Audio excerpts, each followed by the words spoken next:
America ಅಧ್ಯಕ್ಷ Donald ಸ್ಫೋಟಕ ಆರೋಪ ಏನಿದೆ, ಈ ಆರೋಪದ ಬಗ್ಗೆ ಸಾಕಷ್ಟು ರೀತಿಯಾದಂಥ ಚರ್ಚೆಗಳಾಗ್ತಾ ಇದೆ. ಸೊ ಯಾಕೆ ಈ ಥರದೊಂದು ಸ್ಟೇಟ್ಮೆಂಟ್ ಕೊಟ್ಟರು, ಯಾವ ರೀಸನ್ಗೆ ಹೇಳಿರಬಹುದು, ಇದರಿಂದ ಭಾರತದ ರಾಜಕೀಯದ ಮೇಲೆ ಏನೆಲ್ಲ ಪರಿಣಾಮಗಳು ಬೀರಬಹುದು ಎಲ್ಲವೂ ಕೂಡ ಚರ್ಚೆ ಆಗ್ತಾ ಇದೆ. ಸೊ ಹಾಗಿದ್ರೆ ಏನೆಲ್ಲ ಆಯಿತು, ಪ್ರಮುಖವಾದಂಥ ವಿಚಾರ ಏನಿದೆ ನೋಡ್ತಾ ಹೋಗೋಣ. ಮೋದಿಯನ್ನ ಸೋಲಿಸೋಕೆ ಬೈಡನ್ ಸರ್ಕಾರ ಯತ್ನಿಸಿತ್ತು ಅಂತ ಟ್ರಂಪ್ ಹೇಳಿಬಿಟ್ಟಿದ್ದಾರೆ. ಭಾರತದಲ್ಲಿ ಬೇರೊಬ್ಬರನ್ನ ಆರಿಸೋಕೆ ಪ್ರಯತ್ನಿಸಿದಂಥ ಶಂಕೆ ನನಗಿದೆ ಅಂತ ಹೇಳಿದ್ದಾರೆ. ಬೈಡನ್ ಹಸ್ತಕ್ಷೇಪ ಕುರಿತು ಮೋದಿ ಸರ್ಕಾರದ ಜೊತೆ ಮಾತನಾಡ್ತೇನೆ. ಭಾರತದ ಚುನಾವಣೆಗೆ ನಾವ್ಯಾಕೆ 180 ಕೋಟಿ ಖರ್ಚು ಮಾಡಬೇಕು ಅನ್ನುವಂಥ ಪ್ರಶ್ನೆಯನ್ನು ಕೂಡ ಮಾಡಲಾಗಿದೆ. ಸೊ ಟೋಟಲ್ ಆಗಿ ಏನೇನು ಹೇಳಿದ್ದಾರೆ, ಭಾರತದ ಚುನಾವಣೆಗಳ ಕುರಿತು ಸ್ಫೋಟಕ ಹೇಳಿಕೆಯನ್ನು ನೀಡಿರುವಂಥ ಅಮೆರಿಕ ಅಧ್ಯಕ್ಷ ಡೊನಾಲ್ಡ್ ಟ್ರಂಪ್, ಭಾರತದಲ್ಲಿ ಮತದಾನ ಪ್ರಕ್ರಿಯೆಗೆ ನೆರವಾಗೋಕೆ ಅಮೆರಿಕದ ಹಿಂದಿನ ಸರ್ಕಾರಗಳು USAID ಯೋಜನೆ ಅಡಿ ನೀಡ್ತಾ ಇದ್ದಂಥ 180 ಕೋಟಿ ರೂಪಾಯಿ ನಿಧಿಯನ್ನ ಮತ್ತೊಮ್ಮೆ ಪ್ರಶ್ನಿಸಿದ್ದಾರೆ. ಅಲ್ಲದೆ ಈ ಹಿಂದಿನ ಜೋ ಬೈಡನ್ ಆಡಳಿತವು ಭಾರತದಲ್ಲಿ ಬೇರೊಬ್ಬರನ್ನ ಆಯ್ಕೆ ಮಾಡುವ ಯತ್ನ ನಡೆಸ್ತಾ ಇತ್ತು ಎಂಬ ಶಂಕೆ ಇದೆ ಅಂತ ಹೇಳಿದ್ದಾರೆ. ಈ ಮೂಲಕ ನರೇಂದ್ರ ಮೋದಿಯನ್ನ ಸೋಲಿಸೋಕೆ ಬೈಡನ್ ಯತ್ನಿಸಿದ್ರು ಅಂತ ಪರೋಕ್ಷವಾಗಿ ಅವರು ಹೇಳಿದ್ದಾರೆ. ಅಲ್ಲದೆ ಭಾರತದ ಚುನಾವಣೆಗಳಲ್ಲಿ ಬೈಡನ್ ಆಡಳಿತವು ಹಸ್ತಕ್ಷೇಪ ಮಾಡ್ತಾ ಇತ್ತು ಎಂಬ ಸ್ಪಷ್ಟ ಸುಳಿವನ್ನ ನೀಡಿರುವ ಟ್ರಂಪ್, ನನ್ನ ಸರ್ಕಾರ ಈ ವಿಷಯವನ್ನ ಕೈಗೆತ್ತಿಕೊಂಡು ಮೋದಿ ಸರ್ಕಾರದೊಂದಿಗೆ ಮಾತುಕತೆ ನಡೆಸಿದೆ ಅಂತ ಹೇಳಿದ್ದಾರೆ.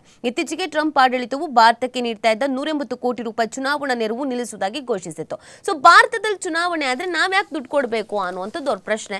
ಇದು ಈ ಹಿಂದೆ ಕೂಡ ಹೇಳಿದ್ರು, ಈಗ ಮತ್ತೊಮ್ಮೆ ಅದನ್ನು ಹೇಳಿದ್ದಾರೆ, ನಾವು ಚುನಾವಣೆಗೆ ನಾವು ಹಣ ಕೊಡಲ್ಲ, ನಾವ್ಯಾಕೆ ಕೊಡಬೇಕು ಅಂತ. ಜೊತೆಗೆ ಇಲ್ಲಿ ಭಾರತದಲ್ಲಿ ನಡೆಯುವಂಥ ಚುನಾವಣೆಯನ್ನ ಹಾಗಿದ್ರೆ ಕಂಟ್ರೋಲ್ ಮಾಡಲಾಗ್ತಾ ಇತ್ತಾ ಅಂತ ಒಂದು ಅನುಮಾನ, ಪ್ರಶ್ನೆ ಕೂಡ ಹುಟ್ಕೊಳ್ಳುತ್ತೆ. ಯಾಕಂದ್ರೆ ಹೌದು, ಇದರಲ್ಲಿ ಬೈಡನ್ ಅವರು ಹಸ್ತಕ್ಷೇಪ ಮಾಡ್ತಾ ಇದ್ರು ಅಂತ ಅಂದಾಗ ರಾಜಕೀಯವಾಗಿ ಇದು ಸಾಕಷ್ಟು ಸಂಚಲನಕ್ಕೂ ಕೂಡ ಕಾರಣವಾಗಿದೆ. ಅದು ಹೇಗೆ ಸಾಧ್ಯ? ಭಾರತದ ಪ್ರಧಾನಿ ಇವ್ರು ಆಗಬೇಕು ಅನ್ನೋದನ್ನ ಅವ್ರು ಡಿಸೈಡ್ ಮಾಡಿದ್ರಾ? ಹಾಗಿದ್ರೆ ಆ ಥರದೊಂದು ಚರ್ಚೆಗಳಾಗಿತ್ತಾ, ಆ ಥರದೊಂದು ತಂತ್ರಗಳು ನಡೆದಿತ್ತಾ, ಯಾಕೆ, ಏನು? ಅದು ಸಹಜವಾಗಿರುವಂಥ ಪ್ರಶ್ನೆ. ಸೊ ಈ ಹೇಳಿಕೆಯ ಮೇಲೇ ಈಗ ಸಾಕಷ್ಟು ರೀತಿಯಾದಂಥ ಆರೋಪ ಪ್ರತ್ಯಾರೋಪಗಳಾಗ್ತಾ ಇರುವಂಥದ್ದು. ಕಾಂಗ್ರೆಸ್ ರಾಹುಲ್ ವಿದೇಶಿಗಳಿಗೆ ದಾಳ ಹಾಕಲಾಗಿದೆ ಅನ್ನುವಂಥದ್ದನ್ನು BJPಯ ರವಿಶಂಕರ್ ಪ್ರಸಾದ್ ಅವರು ಹೇಳಿದ್ದಾರೆ. ಏನು ಹೇಳಿದ್ದಾರೆ ಅಂತ ಅಂದರೆ, ಅವರು ಕಾಂಗ್ರೆಸ್ ನಾಯಕ ರಾಹುಲ್ ಗಾಂಧಿ ಭಾರತವನ್ನು ದುರ್ಬಲಗೊಳಿಸೋಕೆ ಪ್ರಯತ್ನಿಸುತ್ತಿರುವ ಜಾಗತಿಕ ಜಾಲಗಳೊಂದಿಗೆ ಹೊಂದಾಣಿಕೆ ಮಾಡಿಕೊಂಡಿದ್ರು ಮತ್ತು ವಿದೇಶಿ ಸಂಸ್ಥೆಗಳ ದಾಳವಾಗಿ ಕಾರ್ಯನಿರ್ವಹಿಸಿದ್ರು ಅಂತ ಮತ್ತೆ ಸಾಬೀತಾಗಿದೆ ಈ ಮುಖಾಂತರವಾಗಿ ಅಂತ ಅವ್ರು ಹೇಳಿದ್ದಾರೆ. ಇನ್ನೊಂದು ಕಡೆಯಲ್ಲಿ ಕಾಂಗ್ರೆಸ್ನ ಜಯರಾಮ್ ರಮೇಶ್ ಅವರು ಕೂಡ ಇದಕ್ಕೆ ಸಂಬಂಧಪಟ್ಟಂತೆ ಪ್ರತಿಕ್ರಿಯೆ ಕೊಟ್ಟಿದ್ದಾರೆ. USAID ಇಂದು ನೆನ್ನೆಯದಲ್ಲ, ಇದನ್ನ ನವೆಂಬರ್ 3, 1961 ಸ್ಥಾಪಿಸಲಾಯಿತು. ಅಮೆರಿಕ ಅಧ್ಯಕ್ಷ ಡೊನಾಲ್ಡ್ ಟ್ರಂಪ್ ಮಾಡುತ್ತಿರುವ ಆರೋಪ ಅಸಂಬದ್ಧವಾಗಿದೆ. ಈ ನಿಧಿಯ ಕುರಿತು ಕೇಂದ್ರ ಸರ್ಕಾರ ಶ್ವೇತಪತ್ರವನ್ನು ಹೊರಡಿಸಲಿ ಅಂತ ಅವ್ರು ಕೇಳ್ಕೊಂಡಿದ್ದಾರೆ. ಇನ್ನು ಅಮೆರಿಕದ ನಿಧಿ ಪಡೆದವರಿಗೆ ಇದೀಗ ತನಿಖೆಯ ಬಿಸಿ ಕೂಡ ಎದುರಾಗ್ತಾ ಇದೆ. 1961 ಅಮೆರಿಕ ನೀಡ್ತಾ ಇರುವಂತ USAID ಅಡಿ ಹಣ ಪಡೆದಿರುವಂತ ಭಾರತೀಯರಿಗೆ ತನಿಖೆ ಎದುರಾಗುವಂತ ಸಾಧ್ಯತೆಗಳು ದಟ್ಟವಾಗಿ ಕಾಣಿಸ್ಕೊಳ್ತಾ ಇದೆ. ಅಮೆರಿಕವು ಭಾರತದ ಚುನಾವಣಾ ಪ್ರಕ್ರಿಯೆಗೆ ಮಾತ್ರವಲ್ಲ, ಭಾರತಕ್ಕೆ ವಿವಿಧ ವಲಯಗಳಿಗೆ ಹಣ ನೀಡ್ತಾ ಇದೆ. ಅಮೆರಿಕದಿಂದ ಭಾರತ NGOಗಳು, ಗಣ್ಯರು, ಸಮಾಜ ಸೇವಾ ಕಾರ್ಯಕರ್ತರು, ಪತ್ರಕರ್ತರು ಸೇರಿ ಹಲವು USAID ಅಡಿ ನಿಧಿಯನ್ನು ಸ್ವೀಕರಿಸಿದ್ದು ಕೂಡ ಉಂಟು. ಯಾರ್ಯಾರು ಹಣವನ್ನು ಪಡ್ಕೊಂಡಿದ್ರು ಅವರೆಲ್ಲರೂ ಕೂಡ ಇದೀಗ ತನಿಖೆಗೆ ಒಳಪಡಬೇಕಾದಂಥ ಸಾಧ್ಯತೆಗಳು ದಟ್ಟವಾಗಿದೆ ಅನ್ನೋದಂತೂ ಗೊತ್ತಾಗ್ತಾ ಇದೆ. ಇದು ಇಲ್ಲಿಗೆ ಅಂತೂ ಖಂಡಿತವಾಗಿಯೂ ನಿಲ್ಲೋದಿಲ್ಲ. ಇದು ಇನ್ನೊಂದಷ್ಟು ಬೆಳವಣಿಗೆಗೆ, ಬದಲಾವಣೆಗೆ ಕಾರಣ ಆಗ್ಬೋದು, ರಾಜಕೀಯ ಆರೋಪ ಪ್ರತ್ಯಾರೋಪಗಳಿಗೆ ಕಾರಣ ಆಗ್ಬೋದು. ಒಂದೇ ಒಂದು ಹೇಳಿಕೆ ಇದೆಯಲ್ಲ, ಟ್ರಂಪ್ ಅವರ ಈ ಹೇಳಿಕೆ ಇನ್ನು ಎಲ್ಲಿಗೆ ಹೋಗಿ ನಿಲ್ಲತ್ತೆ, ಭಾರತದ ರಾಜಕೀಯದ ಮೇಲೆ ಇನ್ನು ಎಷ್ಟರ ಮಟ್ಟಿಗೆ ಇದು ಪರಿಣಾಮ ಬೀರುತ್ತೆ ಅನ್ನೋದನ್ನ ಮುಂದಿನ ದಿನ ಕಾದ್ ನೋಡ್ಬೇಕಾಗತ್ತೆ. ಎಸ್, ಏನಂತಂದ್ರೆ ಟ್ರಂಪ್ ಅವರು ಫಸ್ಟ್ ಕೊಟ್ಟು ನೋಡಿದ್ರು. ಇದು ಈ ಒಂದು ನಿಧಿ ಇದೆಯಲ್ಲ 1961 ಏನಂತಂದ್ರೆ USAID ಒಂದು ಇದರಲ್ಲಿ ಬರುತ್ತೆ, ಯೋಜನೆಯ ಅಡಿಯಲ್ಲಿ ಬರುತ್ತೆ. ಬಟ್ ಈಗ ಏನಂತಂದ್ರೆ ಮೊದಲಿಂದಿನಿಂದಲೂ ಏನಂತಂದ್ರೆ ಬೇರೆ ಬೇರೆ ರಾಷ್ಟ್ರಗಳಿಗೆ ಅಮೆರಿಕ ಸಹಾಯಧನವನ್ನ ಕೊಡ್ತಾ ಬಂದಿದೆ, ನಿಧಿಯನ್ನ ಕೊಡ್ತಾ ಬಂದಿದೆ.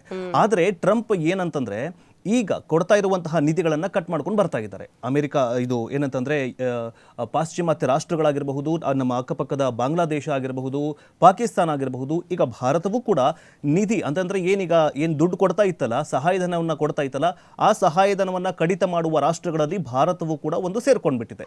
ಇದಕ್ಕೆ ಟ್ರಂಪ್ ಅವರು ಏನು ಹೇಳ್ತಿದ್ದಾರೆ ಅಂತಂದರೆ, ಭಾರತ ಈಗ ಟ್ಯಾಕ್ಸ್ ಪೇಯರ್, ಜಾಸ್ತಿ ಟ್ಯಾಕ್ಸ್ ಅನ್ನ, ಸುಂಕವನ್ನ ಜನರ ಮೇಲೆ ಹಾಕ್ತಾ ಇದೆ. ಆ ಟ್ಯಾಕ್ಸ್ ಹಾಕ್ತಾ ಇದೆ, ಅದು ಅದರ ಹತ್ರ ದುಡ್ಡಿದೆ, ಮತ್ತೆ ಯಾಕೆ ನಾವು ಏನಂದ್ರೆ ಸಹಾಯ ಮಾಡಬೇಕು ಅನ್ನುವಂತಹ ಏನಂತಂದ್ರೆ ಟ್ರಂಪ್ ಅವರು ಹೇಳ್ತಿದ್ದಾರೆ. ಬಟ್ ಏನಂತಂದ್ರೆ ಇದೇ ಟ್ರಂಪ್ ಅವರು ಮೊದಲೇನಂತಂದ್ರೆ ಕೋವಿಡ್ ಟೈಮಲ್ಲಿ $100 ಮಿಲಿಯನ್ ಸಹಾಯಧನವನ್ನು ಕೊಟ್ಟಿದ್ರು. ಜೊತೆಗೆ ಸಾಮಾನ್ಯ ಆರ್ಥಿಕ ಸಹಾಯವನ್ನ $150 ಮಿಲಿಯನ್ ಅಷ್ಟು ಕೊಟ್ಟಿತ್ತು. ಜೊತೆಗೆ ಮಿಲಿಯನ್ ಚಾಲೆಂಜ್ ಕಾರ್ಪೊರೇಷನ್ ಈ ತರನಾಗಿ ಸಹಾಯಧನವನ್ನ ಮೊದಲಿನಿಂದಲೂ ಕೊಡ್ತಾ ಬಂದಿದೆ. ಬಟ್ ಈಗ ಸಹಾಯಧನವನ್ನ ಕಡಿತ ಮಾಡಬೇಕಲ್ಲ. ಸೊ ಈಗೇನಂತ ಯಾವುದಾದ್ರು ಒಂದು ನೆಪ ಒಂದು ಹುಡಬೇಕು. ನೆಪ ಹೂಡಿ ಭಾರತದಲ್ಲಿ ಮೊದಲೆಲ್ಲ ಅಂತ ಏನಂತಂದ್ರೆ ಮಿಸೈಲ್ಗಳನ್ನು ಬಳಸಿ ಯುದ್ಧ ಮಾಡ್ತಾ ಇತ್ತು ಅಮೆರಿಕ ಆಗಿರ್ಬೋದು, ಈಗ ಚೀನಾ ಆಗಿರ್ಬೋದು. ಬಟ್ ಈಗೇನಂತಂದ್ರೆ ಆಂತರಿಕ ಯುದ್ಧಕ್ಕೆ ರಣಕಹಳೆ ಮೊಳಗಿಸಿದ್ರ ಟ್ರಂಪ್ ಅನ್ನುವಂತಹ ಪ್ರಶ್ನೆ ಮೂಡ್ತಾ ಇದೆ. ಯಾಕಂತಂದ್ರೆ ಈಗ ಆಂತರಿಕ ಜಗಳವನ್ನು ಹಚ್ಚಿದ್ರೆ ರಾಜಕೀಯವಾಗಿ ಈಗೆಲ್ಲ ಅವ್ರಿಗೆ ಗೊತ್ತಾಗಿ ಹೋಗ್ಬಿಟ್ಟಿದೆ. ಎಸ್ಪೆಷಲಿ ಭಾರತದ ರಾಜಕೀಯ ಆಳಾಗಲವನ್ನು ಅರಿತಿರುವಂತಹ ಟ್ರಂಪ್ ಈಗ ಏನು ಮಾಡ್ತಿದ್ದಾರೆ ಅಂತಂದರೆ ನಮ್ಮ ನಡುವೆ ಅಂತಂದರೆ ಕಾಂಗ್ರೆಸ್ ಮತ್ತು BJP ನಡುವೆ ಈ ತರಹದ ಒಂದು ಸಹಾಯಧನದ ಅಸ್ತ್ರವನ್ನು ಪ್ರಯೋಗ ಮಾಡಿ ಅವರು ಏನು ಮಾಡ್ತಿದ್ದಾರೆ ಅಂತಂದರೆ ಜಗಳವನ್ನು ಹಚ್ತಾ ಇದ್ದಾರಾ ಅನ್ನುವಂತಹ ಪ್ರಶ್ನೆ ಮೂಡ್ತಾ ಇದೆ. ಒಡೆದು ಆಳುವ ನೀತಿಯನ್ನು ಅನುಸರಿಸ್ತಾ ಇದ್ದಾರೆ ಅಂತ ಗೊತ್ತಾಗ್ತಾ ಇದೆ. ಬಟ್ ಮುಂದಿನ ದಿನಗಳಲ್ಲಿ ಏನಾಗತ್ತೆ ಅಂತ ನೋಡಬೇಕು.